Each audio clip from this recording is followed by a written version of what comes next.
Olá, meus irmãos de Ideal Espírita.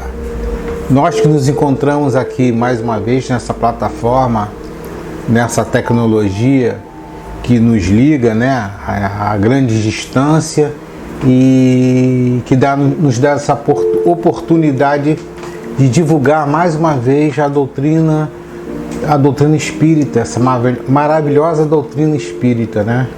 Queria saber de vocês, se vocês está tudo bem com vocês. Eu estou muito feliz em estar aqui, em receber vocês, né, de fazer esse trabalho para nossa amada Associação Beneficente Espírita Bezerra de Menezes. Mais uma vez agradeço essa oportunidade.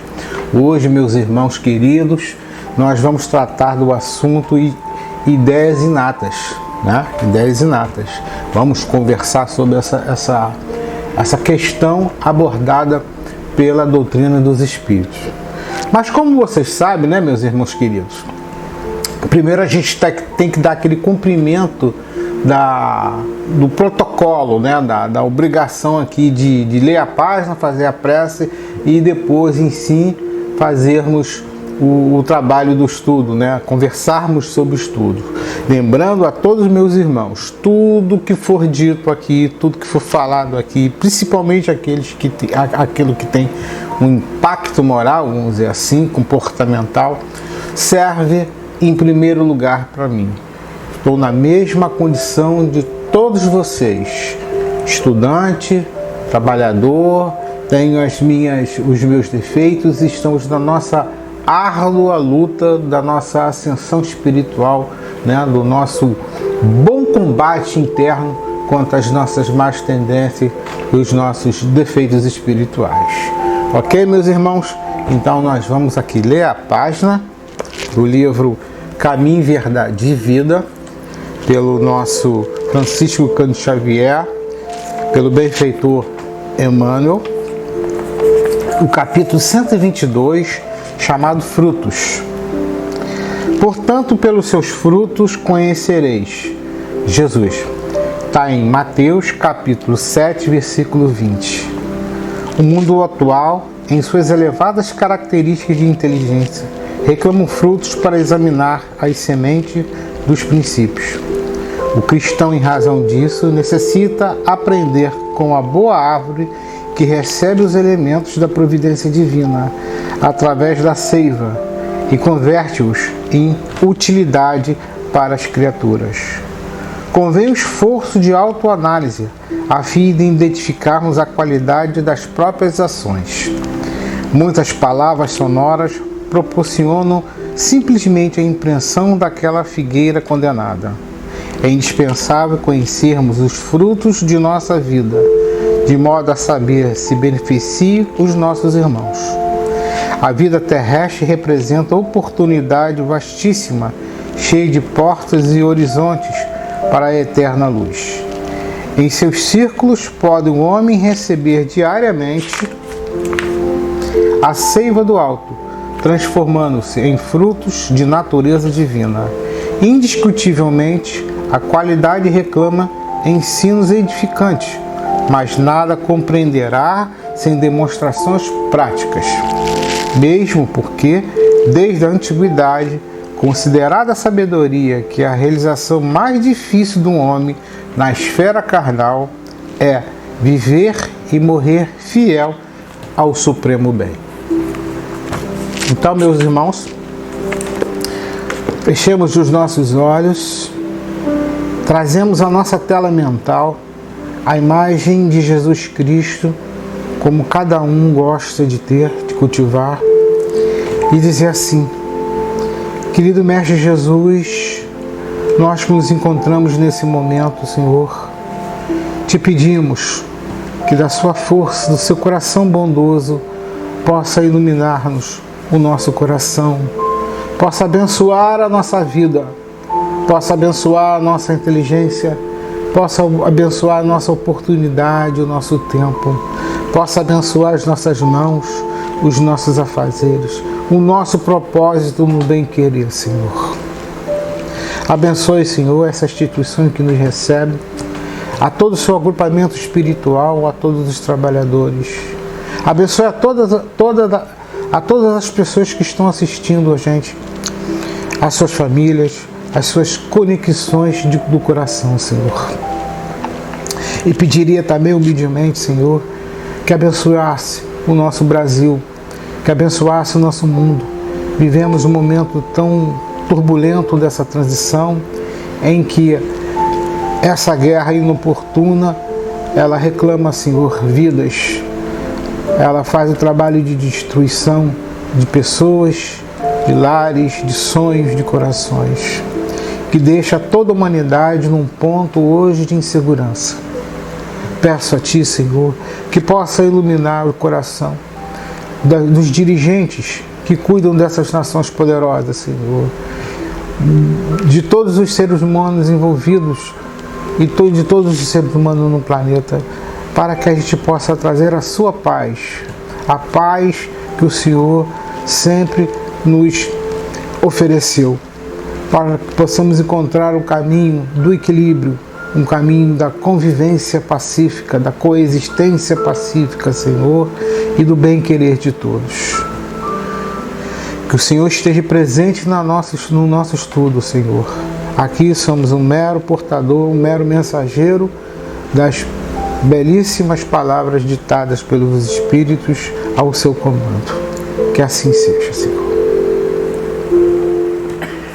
Então, meus irmãos, dando continuidade, agora vamos tratar do assunto ideias inatas, que foi, assim, perguntado por Allan Kardec aos Espíritos, e é bastante revelador, né? Parece ser uma coisa assim tão simples, tão assim lateral, né?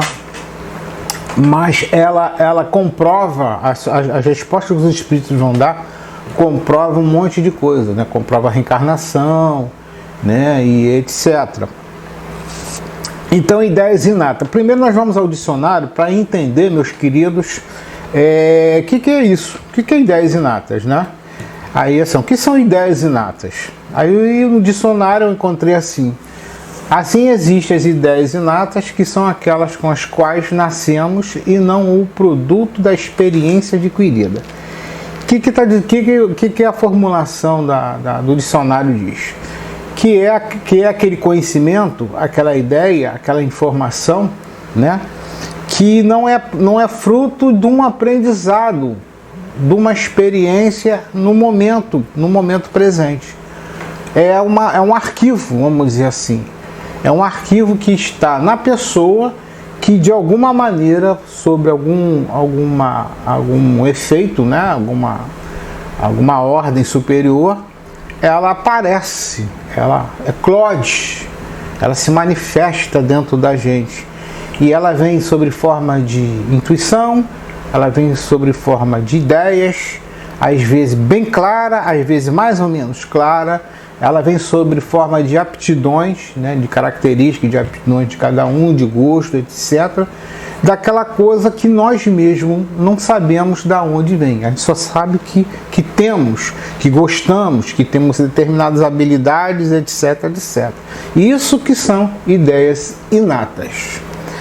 Aí, o nosso amado Allan Kardec, nas suas inúmeras formulações, as suas inúmeras perguntas, ele vai fazer a pergunta 218, que está no Livro dos Espíritos, da seguinte maneira, ao alto: encarnado, meus irmãos, conserva o espírito algum vestígio das percepções que teve e dos conhecimentos que adquiriu nas existências anteriores? Ele está dizendo, nós aqui, vamos lá, vamos tentar traduzir o que Kardec está falando. Nós aqui, né, encarnados, nós conservando, nós temos esses arquivos, nós temos essas informações de vestígio que ele fala, né, assim, de elementos da nossa vivência anterior, né, com alguma forma que a gente possa perceber, né, possa identificar. É isso que Kardec está perguntando, né? Ficou bem claro isso. Aí os espíritos vão responder da seguinte maneira, e eles respondem de uma forma que não, e meus irmãos queridos, eles não deixam dúvida nenhuma. É bem assim, bem reto, bem direto, tá? De forma que não fica vago. Ele fala assim: guarda vaga lembrança que lhe dá o que se chama de ideias inatas. Então, as vagas lembranças, se isso significa que não são memórias inteiras, não é um enredo inteiro, não é a formação inteira, como a gente poderia traduzir para os nossos dias de hoje, não é o filme todo, não é a série toda, todos os momentos que a gente só sabe fragmentos, pedaço dela, parte dela, né, que vem sob um reflexo de abertura desse arquivo em que se manifesta na nossa existência, né? Assim, a gente estando encarnado, tá? Aí Kardec ele vai continuar. Aí tem a pergunta A da 218, né? Porque ele divide em A e em B nisso, né, nessa parte. Aí ele pergunta: não é então quimérica a teoria das ideias inatas? Aí vamos lá primeiro saber o que é quimérica, né? Quimérica significa fruto de imaginação, de fantasia, de fantástico, ou seja, seria uma coisa da nossa imaginação, seria uma fantasia da gente, sei lá, uma ideia doida, essa coisa de ter ideias inatas, né? Dessas informações aparecerem assim, aspas, do nada, do acaso, né? Desse mistério todo, seria isso? É isso que ele está perguntando. Aí os espíritos vão responder: não. Na primeira sentença que os espíritos colocam, não. Então não é fruto de nenhuma imaginação, de nenhuma fantasia, nenhum teor desse. É algo concreto, é algo que tem sentido, é algo verdadeiro. Aí ele prossegue: os conhecimentos adquiridos em cada existência não mais se perdem. Então pensa bem, gente. Olha que informação interessante. Ele diz que nenhuma das informações que nós obtivermos do nosso passado, de outra existência, ele é perdido. Nada é perdido. Então, se nada é perdido, a gente só pode entender que ele é arquivado no espírito de alguma maneira.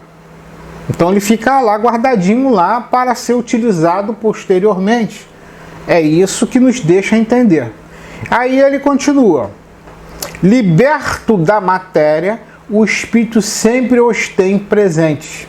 Aí ele diz: quando nós não estamos libertos da matéria, entendemos aí provavelmente o que ele está falando é da morte, e pode ser também, aí vale um estudo no sono, né? O sono você tem uma liberdade parcial do espírito em relação à matéria.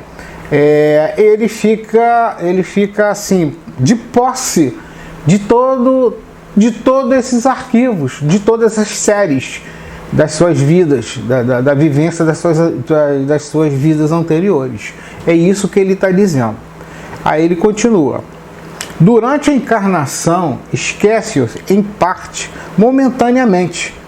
Porém, a intuição que deles conserva lhes auxilia o progresso. O que ele está dizendo? Ele está dizendo aquilo que a nossa amada Joana de hoje fala, né, do abençoado esquecimento da encarnação. É preciso, quando a gente faz o estudo da encarnação, nos informaram, né, os espíritos nos informam que é importante que a gente tenha o esquecimento do passado, das outras existências, do enredo, né, de como é que foi. Porque se não houvesse esse esquecimento, meus queridos irmãos, seria uma bagunça na nossa vida, seria uma confusão, não seria proveitoso, né? Imagina, a gente de repente vai conviver com pessoas que nós fizemos mal ou que elas fizeram mal com a gente, e a gente vai estar preso sobre elementos de convivência e de história de convivência daquela época distante. Assim, ficaria uma bagunça total na gente e não teria proveito nenhum. Imagine, por exemplo, um filho nosso a gente descobrir que esse filho nosso foi um espírito do qual nós fizemos um mal muito grande no passado, que agora nós estamos num momento de reparação, de ajuste, de conserto, de auto-perdão, de perdão mútuo entre as partes, de construção do amor. Se a gente tiver aquela memória anterior, isso vai ficar muito difícil. Então é preciso esse esquecimento. Mas esse esquecimento, diz os Espíritos aqui, ele não é deletado. Nós não somos formatados, né? Zerado, como dizer assim. Começa tudo novo. Não. Ele parte dessa experiência toda, ela fica assim, emanando, fica saindo em forma de intuição, que vai se manifestar também como o gosto da gente, o jeito da gente, entendeu? Aptidões da gente, características da gente, e isso a gente pode dizer assim, para as nossas virtudes, como também para os nossos defeitos, não podemos esquecer disso, tá? Porque também tem essa parte. Aí os Espíritos aqui prosseguem. Se não fosse assim, teria que recomeçar constantemente. Em cada nova existência, o ponto de partida para o espírito é o em que na existência procede, ele ficou. O que ele está dizendo? Ele está dizendo que se houvesse um esquecimento total, fosse deletado, né, fosse formatado o nosso espírito, a gente não sairia do lugar. A gente está sempre voltando. Vamos lá, nova existência. A gente começa a aprender. Aí desencarnamos. Aí vamos encarnar de novo. Aí quando a gente vai encarnar de novo, a gente esquece tudo. Então a gente vai ter que voltar ao ponto anterior. A gente não sairia. O que ele está dizendo? Ele está dizendo que essa experiência do espírito, ele é um caminho. Ele dá base para outro. Ele vai dando continuidade para outro. Parte dos elementos dessa experiência adquirida, ela vai se manifestar na próxima existência. E assim vai seguindo sucessivamente, até chegarmos um momento da nossa vivência no mundo material, em que a gente possa ter se depurado, ter desenvolvido bastante, né? Como o Joana de antes gosta de dizer, tornarmos espíritos integrais, que a gente não passa a ter mais necessidade de encarnar como um processo de depuração, etc. A gente só vai reencarnar para cumprir tarefas objetivas, tarefas pontuais, que são chamadas missões, né? Missões específicas aqui no mundo da matéria mais densa. Aí a gente iria continuar o nosso progresso espiritual, que é uma lei, né? Uma lei indiscutível, a lei do progresso. A gente iria, nós vamos para uma outra condição de aprendizado, e aí vamos para mundos assim, menos materiais, vamos dizer, assim, como dizem os Espíritos, para darmos prosseguimento ao nosso ciclo de evolução, ok? Mas Kardec não vai ficar só aqui não, tá? Aí ele vai na B. Falei para você que na 218 tem A e B. Então na B ele pergunta assim: grande conexão deve então haver entre as duas existências consecutivas? O que ele está dizendo? Que as encarnações têm grande conexão? Assim, a gente tem uma encarnação A, tem profundamente conexão com a B, depois com a C, com a D, e etc, profunda, ou seja, de todos os elementos possíveis, está tudo perfeitamente conectado. Vocês vão se surpreender com a resposta dos Espíritos, né? Os Espíritos vão dizer o seguinte: nem sempre tão grande quanto talvez suponha. Nem sempre, né? Pegou a gente, né? A gente imaginava que teria uma conexão profunda uma com a outra, mas não. E aí nós vamos entender por que não. Ele fala, dado que bem diferentes são muitas vezes as posições dos espíritos nas duas, e que no intervalo de uma para com a outra, pode ele ter progredido. O que ele está dizendo? Ele está dizendo que essa conexão não é tão perfeita, essa passagem não é tão perfeita. Por quê? Porque, na verdade, a gente precisa trabalhar outras coisas. E aí, certas informações, certos arquivos da gente, certas aptidões, certo gosto, precisa ficar, vamos dizer assim, guardadinho, precisa ficar esquecido. Senão, a gente não vai desenvolver outras habilidades. Não é? É aquela história que eu vou pegar bem simples aqui, que nem uma pessoa que resolva cozinhar. E aí ela só faz pizza. Ela só faz pizza de todos os tipos que possa imaginar. Pode que ela faz com massa de trigo, massa de arroz, enfim, com tudo que possa acontecer. Chega um ponto que essa pessoa, para dar prosseguimento ao seu progresso, ela vai precisar parar de fazer pizza para fazer um outro tipo de prato, se dedicar ao aprimoramento de um outro tipo de prato.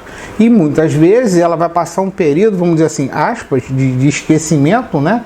Ou de não envolvimento com aquela culinária, com aquele prato que ela ficou tão hábil, né? Tão ajustada. Aí o espírito, a pessoa, passa a cuidar de uma outra tarefa. É assim com a gente nas encarnações. Nós encarnamos das mais diversas formas, em ambientes diferentes, né? E até da forma sexual. Ora nós somos investidos, né, na polaridade masculina, ora nós somos investidos na polaridade feminina, né, como dizem os espíritos, né, para dar continuidade ao nosso progresso espiritual, por exemplo. Então a gente muda, vai aprendendo uma coisa. Para poder isso, a gente tem que esquecer o outro, senão a nossa tendência natural, o nosso automatismo, que pelas repetições que a gente constrói, a gente acaba voltando ao começo, a gente acaba voltando àquilo que a gente se sente mais confortável, ou seja, aquilo que já está automático, aquilo que já foi adquirido por nós.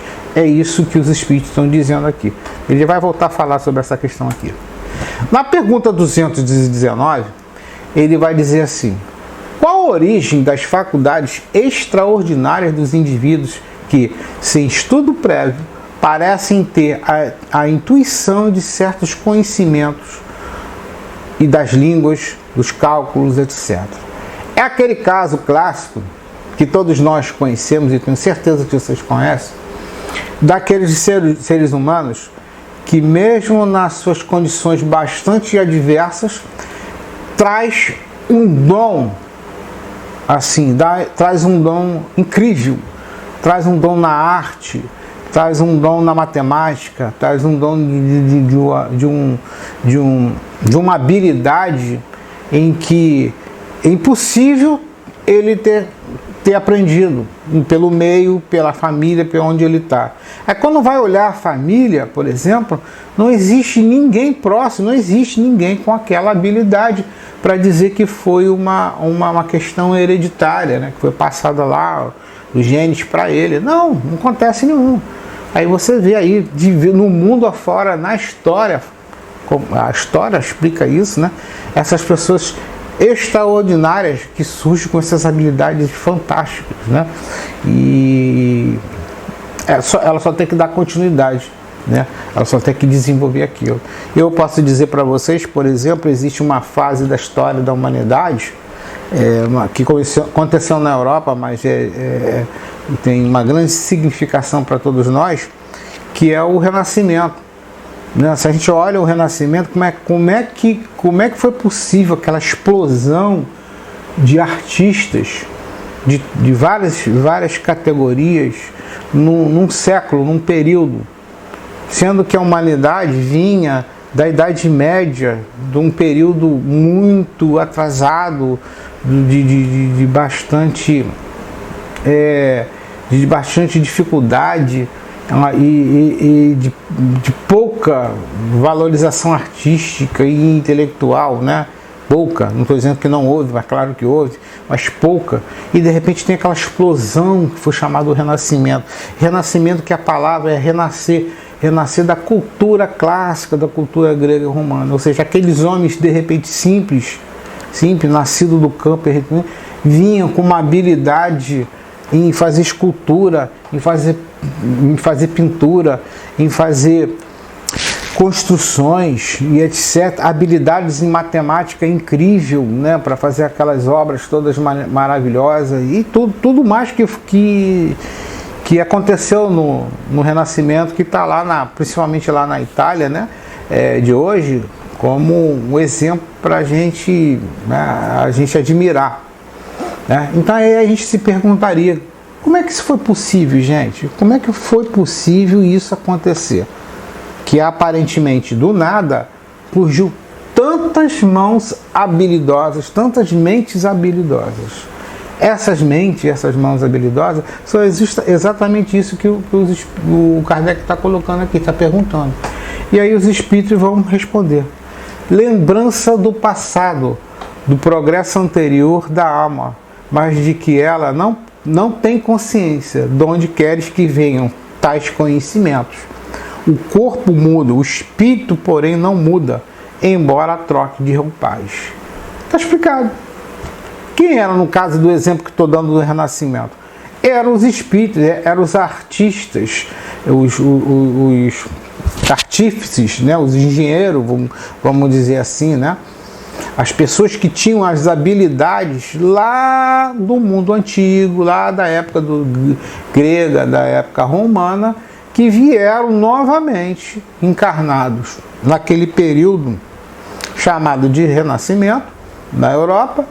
E aí essas lembranças afloraram, essas intuições, essas aptidões, essas ideias inatas, pontualmente para um determinado objetivo, apareceu para eles. Claro que foi as aptidões, o jeito, o conhecimento intuitivo, e não o enredo de como eles eram lá na época romana ou grega, né? Ou seja, não a história inteira, não a compreensão da história dele inteira, que daria aquela confusão que eu já falei aqui, mas sim as aptidões. Hoje, mais recentemente, muita gente se pergunta sobre o Einstein, né? Como é que pode o cara ter tido uma capacidade de imaginação e de matemática na sua imaginação para elaborar conceitos tão profundos, e eu digo para você, complicados, difíceis de entender, sem que ele tenha usado nenhum aparelho, nenhuma forma de medição, nenhuma forma de estudo. Foi mental, entendeu? Foi totalmente mental. Então, meus queridos, com essas perguntas aí, respostas dos espíritos aqui, a gente já sabe um bocado de coisas que aconteceu com o brilhante Einstein. Eram lembranças dos seus conhecimentos de algum tempo, de alguma existência dele fora desse planeta, com certeza, né? de outras fases, de outro momento, em que aflorou para ele com grande facilidade ali. E ele só teve que, vamos dizer assim, ele só teve que dar linha para pipa, né? Ele só teve que desenrolar ali o negócio todo, né? E que a cada tempo que passa é comprovado mais ainda as suas teorias, né? Pelo que ele ser tão brilhante, tão genial no trato do qual ele nasceu comprometido para trazer para todos nós. Bom, vamos continuar. Aí tem a pergunta 220. Na pergunta 220, ele faz o seguinte: pode o espírito mudando de corpo, perder algumas faculdades intelectuais, deixar de ter, por exemplo, o gosto das artes? Ele está fazendo uma pergunta que parece estar fazendo parte dela, a mesma pergunta anterior. Tem que entender isso, que isso é um método de Kardec para avaliar, né, se o espírito não entra em contradição, etc., se o espírito é sábio mesmo, etc, etc. Aí ele vai perguntar, gente, se... O que ele está dizendo? Se em determinada encarnação a gente nasce com uma aptidão, aí nós vamos para uma outra encarnação, aquela aptidão, aquele gosto, aquela coisa desaparece. É isso que ele está perguntando. Entendeu, gente? Por exemplo, vocês hoje pode ser hábeis em matemática, craques em matemática. Aí a pergunta seria: será que na próxima encarnação esse gosto todo por matemática, essa habilidade toda em matemática vai ser parada, vai ser suspensa? É isso que ele está perguntando. Aí os espíritos vão responder: sim.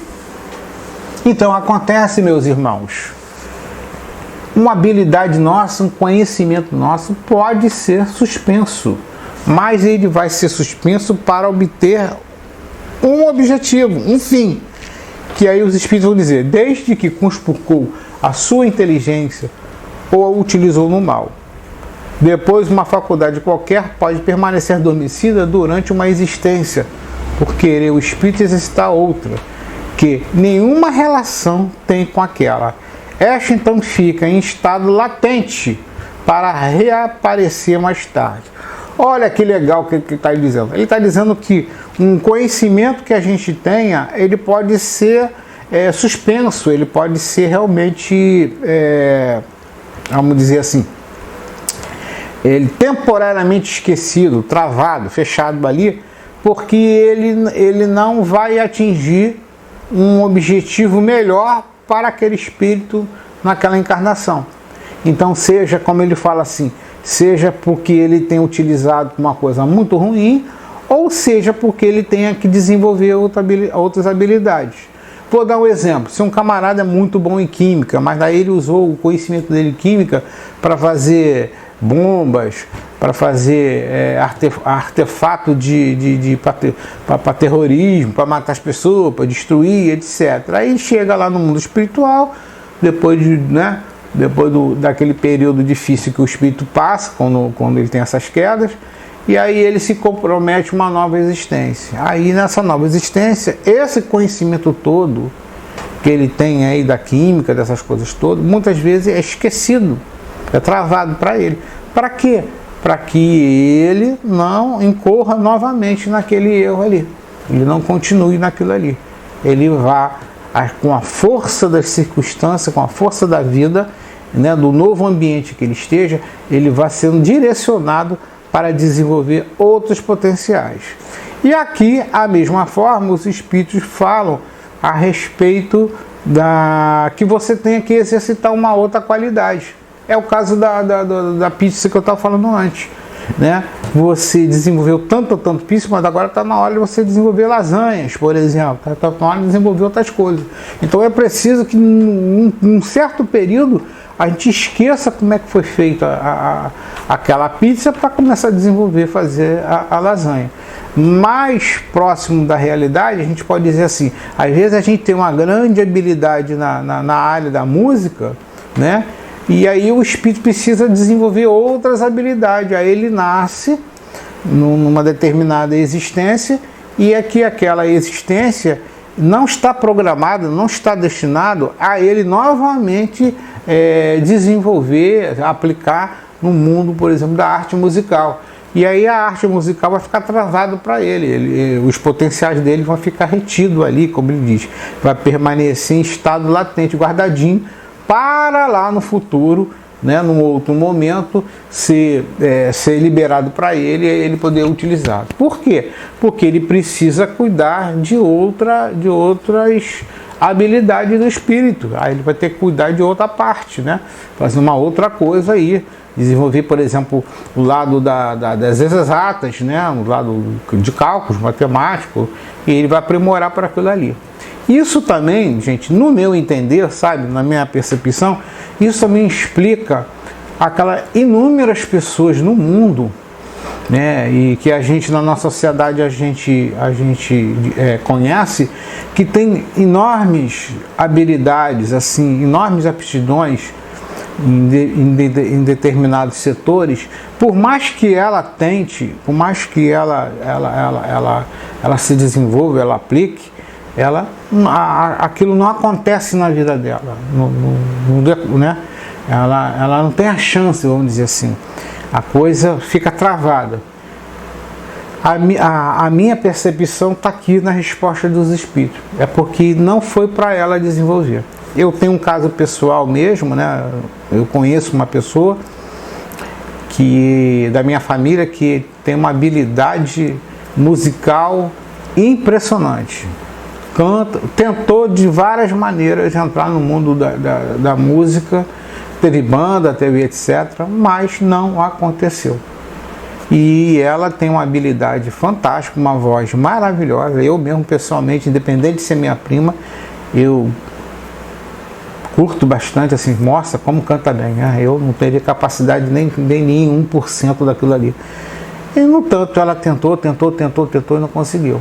E isso está em diversos setores da vida, né? Na área esportiva, na área acadêmica e de vários setores aí, né? Aparecem esses fenômenos, vamos dizer assim. Então, para mim, para o meu entendimento, né? Vamos dizer assim, no meu entendimento, a explicação está dada aqui. É que não é para ser desenvolvido, porque ele precisa desenvolver outras capacidades.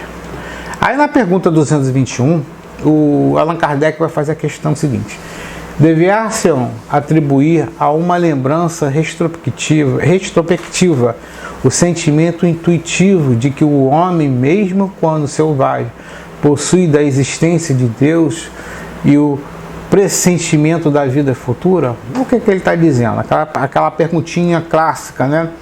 Porque mesmo lá, não só nós aqui hoje, mas mesmo nós no passado, e mesmo os seres humanos hoje que estão em estado, então mesmo o homem em assim, estado selvagem, estado primitivo, nos nossos tempos, que existe no Brasil, aqui nas Américas, tem na África, tem, né, em outras partes do mundo.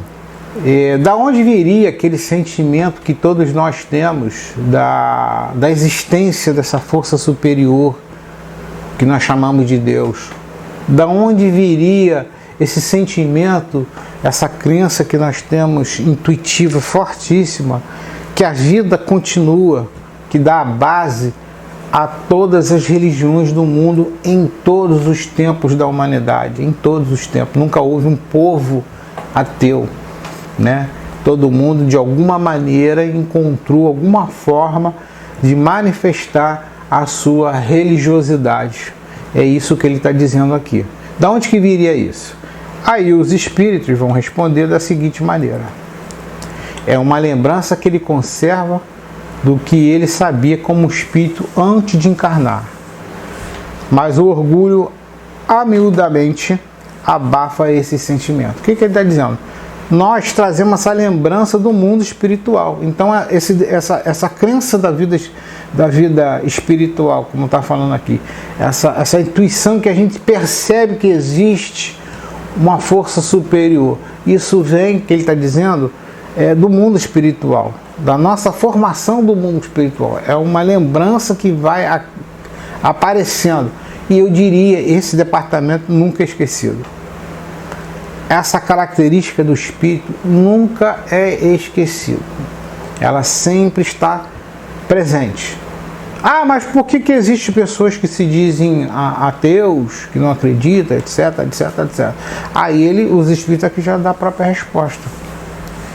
Abafados esse sentimento por orgulho, porque ele supõe que pela inteligência dele, pelo conhecimento dele limitado, né, vamos dizer assim, limitado pela realidade objetiva, é o suficiente para fazê-lo crer que não existe Deus, que não existe a continuidade da vida, porque ele, na verdade, tem um orgulho de não admitir que ele não conhece. O que na história das religiões, né, nas religiões gosta muito de dizer a palavra mistério, né? Para ele não dizer que existem esses mistérios, né, esses segredos ocultos que agora não, o espiritismo já descortinou, ele prefere dizer que não, parte para a negação. Não existe, não tem. Que aí ele se fica retraído na questão do orgulho dele, do sentimento dele, que ele abafa tudo isso. Mas ele abafa, como os espíritos dizem aqui. Ele não fica bem, né? Algo fica constantemente na vida dele, provocando, né? Ele fica incomodado com isso, né? Eu conheço alguns ateus, algumas pessoas materialistas, né, alguns ateus, que é assim, eles ficam intrigados, eles ficam perturbados, principalmente quando estão próximos de algum perigo, de algum fenômeno da morte, tá? Ao ponto até uns mesmo de chegar lá atrás e me perguntar, será que isso é verdade mesmo? Né? Para nós é tranquilo, para nós isso é uma questão já resolvida, né? Nós acreditamos, fica mais fácil, ok? Aí na pergunta A, Kardec faz o seguinte: serão devidas a essa mesma lembrança certas crenças relativas à doutrina espírita que se observa em todos os povos? O que ele está dizendo? Os elementos que tem na doutrina espírita, né, do mundo espiritual, da crença da sobrevivência do espírito, da volta, né, da reencarnação, etc., que são bases hoje do espiritismo, o espiritismo, gente, não inventou. Tá? Isso que eu quero dizer para você, ele não inventou, que a gente vai ver a resposta, mas é isso que Kardec está perguntando. Né, parte dos elementos, ou grande parte dos elementos que o espiritismo trata, elas estão presentes em todos os povos, né, nas religiões, nas manifestações religiosas de todos os povos, em todos os tempos. Vamos ver a resposta dos espíritos? Os espíritos falam: esta doutrina é tão antiga quanto o mundo. Então, as coisas, por exemplo, que o espiritismo aborda hoje, que tem como base, gente, não foi inventada pelos espíritos, não é inédito. Reencarnação, mediunidade, né, que é a comunidade a capacidade de comunicar com o mundo espiritual, o mundo espiritual, a crença do Deus único, e todos os pontos basilares da doutrina espírita não é uma coisa inédita. Na verdade, ela está permeada na cultura mundial de todos os povos. Só que no passado, muitas dessas ideias eram impossíveis de se tornarem populares da forma como nós concebemos hoje, racional, porque a humanidade encarnada não dispunha de conhecimento, não dispunha de recurso para entender. É que nem você tentar explicar noções de história, biologia, matemática, geografia, etc., para uma criança do CE. Ela não vai ter condição de entender. A gente vai perder tempo. Então, o que a espiritualidade fez? Ela foi dosando. E aí, muitos desses conhecimentos, ela vai entrar para a história do pensamento religioso, né, das manifestações antropológicas, como elementos simbólicos. Vão criar símbolos, vão criar história, vão criar folclores, né, vão criar lendas, que por trás dela está encapando todos os fundamentos que a doutrina espírita hoje aborda. A gente vê isso assim muito claramente para quem gosta, né, que é muito legal, o Egito, né, o Egito Antigo, as religiões do hermetismo do Egito Antigo. Você vê lá, e eles, né, dizem os espíritos, até o próprio Emmanuel fala no Caminho da Luz, lá no Egito tinha os grupos iniciáticos, né, nos templos fechados. Esses espíritos mais experientes, né, como o Emmanuel fala que eram espíritos vindos de capela, eles já tinham toda essa experiência, todo o conhecimento, então era fácil para ele falar de mediunidade, de reencarnação, de força espiritual, de perispírito, de tudo isso. Entre eles ali era muito fácil. Agora, aquilo ali não estava em condições de ser dito para toda a população de forma geral. Né? Então ficou aquele mistério, aquela coisa, tanto que para isso surgiu esoterismo, ou seja, o conhecimento fechado, esotérico fechado, e aí não tinha condição de passar para toda a humanidade. A gente pode perceber também nos ensinos de Jesus, que Jesus mesmo disse que ele não podia dizer tudo. Ele falou lá bem claro que ele não podia dizer tudo. Ele veio trazer para a gente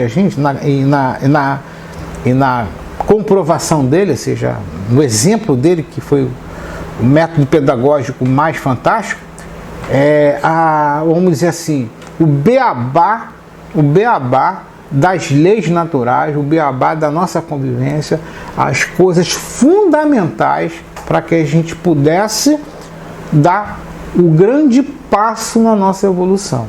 Isso é que Jesus veio trazer todo aquele corpo de conhecimento daquela forma toda como ele tratou. Tá? Aí os outros conhecimentos, vamos dizer assim, mais técnicos, mais específicos, etc., viria no longo do tempo, à medida que a humanidade foi amadurecendo, principalmente a filosofia foi amadurecendo e surgiu a ciência prática, né? A ciência dos cálculos, etc., ela começou a revelar diversos segredos da natureza, eliminar mistérios e superstições também, e assim servindo como uma base para que novos conhecimentos do mundo espiritual encontrasse um campo favorável para ser desenvolvido. Foi o que aconteceu com a doutrina dos espíritos. A doutrina dos espíritos só poderia ter surgido no século XIX. Ela não poderia ter surgido no século XVIII, no século XVII, XVI, porque o ambiente, a coisa não estava preparada, as informações não estavam preparadas. Quando chegou no século XIX, e a gente pode dizer na segunda metade do século XIX, já tinha muito da ciência, já comparada a tempos anteriores, é claro, desenvolvida. Então foi possível, né, a revelação espírita, a terceira revelação chegar, e nós estamos hoje aí dando a nossa contribuição e aprendendo ao mesmo tempo, ok? Bom, gente, com isso eu espero que eu tenha atingido o objetivo proposto de explicar sobre as ideias inatas, que é mais uma comprovação da existência do espírito e do processo das encarnações, tá? E que a gente possa também apaziguar o nosso espírito em saber que a gente tem um potencial para uma coisa, mas a vida não permitiu entender que não era para isso, né? Não era o momento, a gente tem que cuidar de outras coisas, né? Agradeço a atenção de vocês, o tempo todo dedicado a vocês aqui, a essas palavras humildes, essas palavras singelas, de um coração de boa vontade em que eu passo para vocês, tá?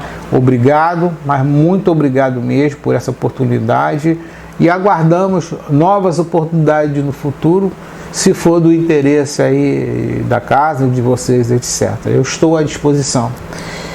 Bom, temos que fazer aquele protocolo, né? Fazer a nossa prece de encerramento e dar aquele nosso tchau, que Jesus esteja com todos nós. Então vamos lá, fechando nossos olhinhos e vamos falar.